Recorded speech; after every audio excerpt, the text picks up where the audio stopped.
The cake is a lie. It's a symbol or a symbolization of something that is different. The reason why it's called the cake is a lie, it's because the things that we value most, for instance, cake, is basically not even real. Things that we value, like religion, for instance, or humans in general, are basically forms of lies that no one else thinks of. Why is the cake a lie? It's because the cake could be Jesus, or God,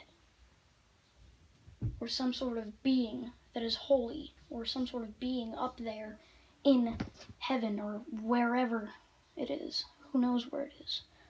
But the thing is that being is always, and will always, and was always controlling us.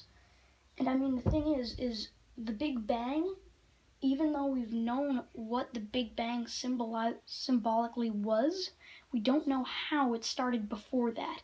What started before that, you ask?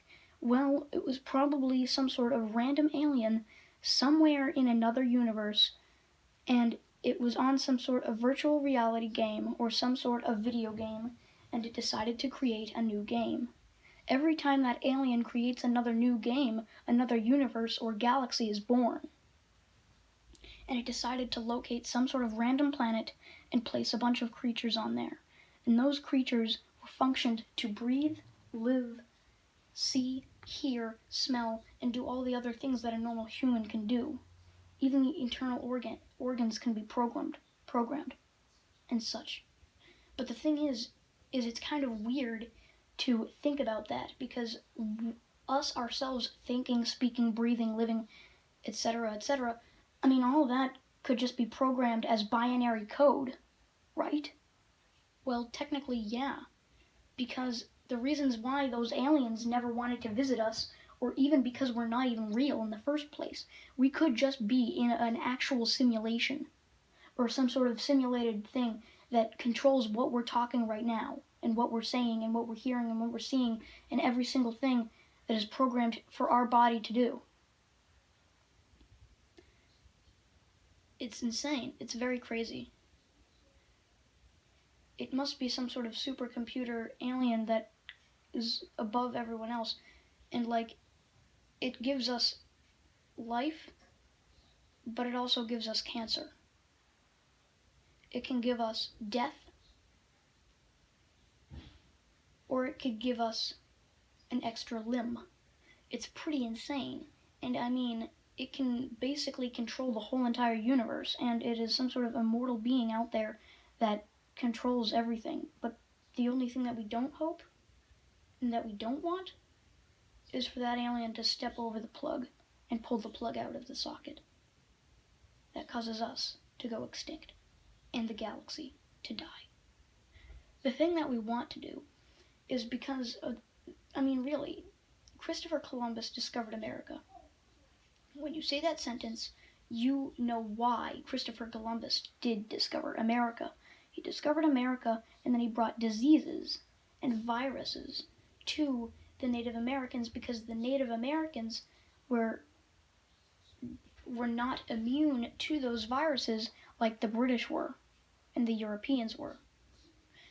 So that's probably exactly what's going to happen with the aliens. The reason why we don't want to visit them and they don't want to visit us is because they could bring their viruses and we can bring our viruses to them and cause both of us, or maybe one of us, to go extinct.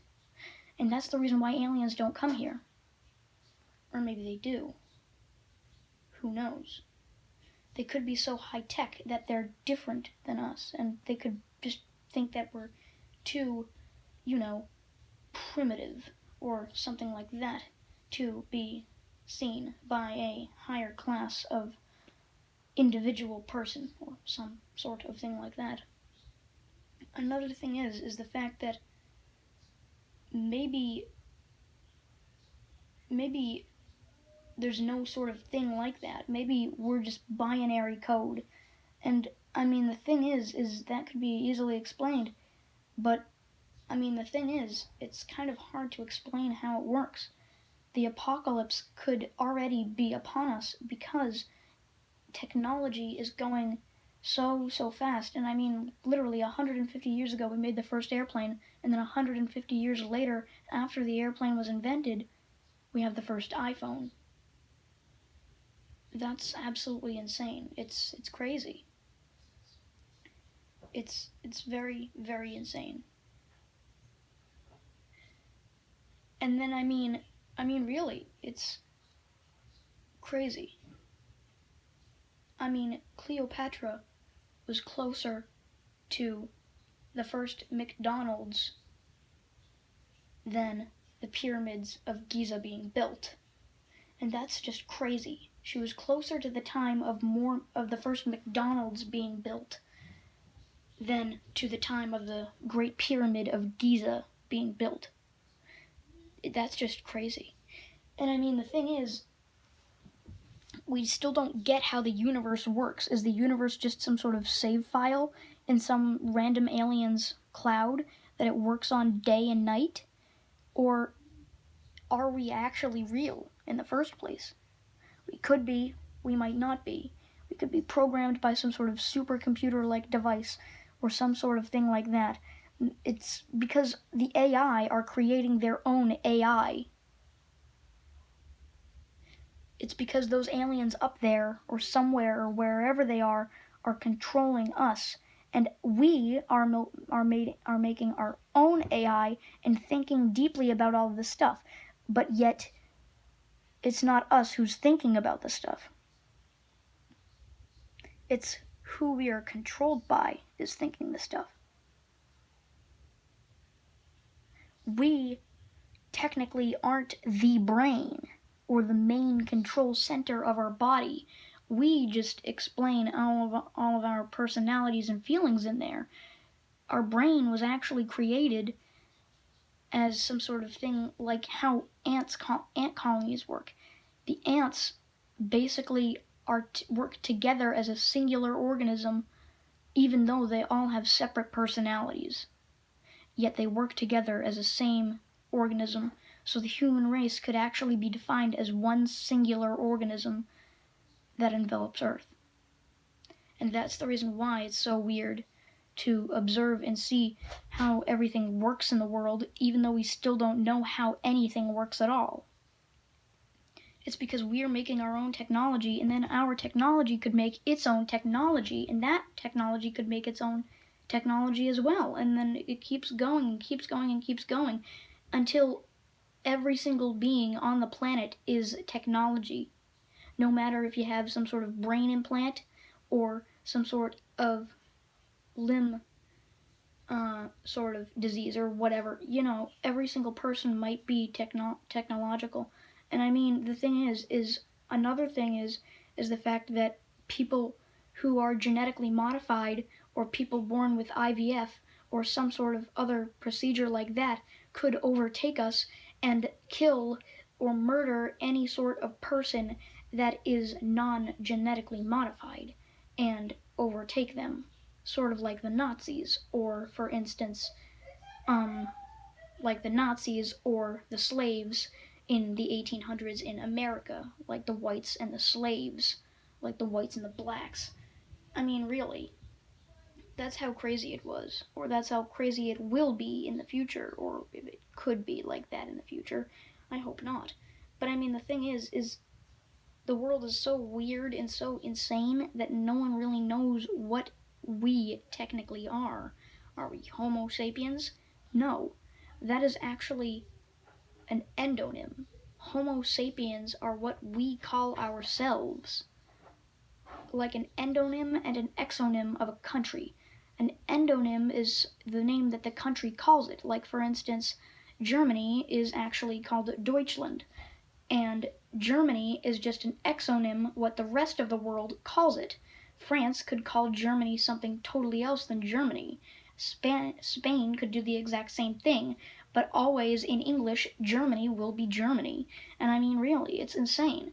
even though it's called Deutschland in its home country, or how Poland is actually called Polska in its home country of Poland. It's pretty insane to see what the difference is between what the natives call it and what the people who don't live there call it. We could call ourselves Homo sapiens, but people on another planet could call it something totally different. And those are the reasons why we matter. That's the reason why every single human on this planet could matter. It's because the thing is, no one really expects us to actually be so different than any other species on the planet. We're the most sentient species on Earth. We are one of the most sentient species on Earth, and we can create our own manufacturer. You can create your own technology and stuff like that, even though we couldn't even be real. Are we real? We still don't know. We could just be computer generated things like CGI. We could just be CGI or some sort of VR platform game that is available on some sort of alien app store or whatever like that, somewhere in another galaxy, or even our own galaxy. Galaxies are probably created by some sort of holy being outside of the galaxy. It created the Big Bang. It created every single thing on the planet. It created everything. And it even created the first living life forms. And the thing is that being isn't even living in this galaxy, nor in any other galaxy ever. It's because it is the galaxy. That is the galaxy. It could have created our galaxy and many, many other galaxies, but how could it create the universe? It's because it was the universe. It was the Xenoverse. It was the Omniverse. It was everything. So what created it? What created that thing that takes control of everything else? What created that? We still don't know, and probably never will. But what created that being that made us? We probably will never know. What created the Omniverse? What created all of this stuff that we call the universe? We could call it the universe, but some sort of person in some sort of other planet or some sort of other organism could call it something totally different.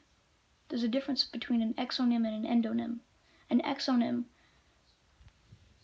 and an endonym. An exonym is what the universe calls itself. But what is the universe exactly? Is it just one particular place, or is it multiple places? We still don't know. There could be many, many, many, many endonyms for the universe itself, because there are many, many, many languages on Earth, and there could be many, many, many languages on other planets as well. So that means that there could be more than 1 million, or even 1 trillion, or even 1 quintillion different endonyms for the exact same thing. And that's the reason why.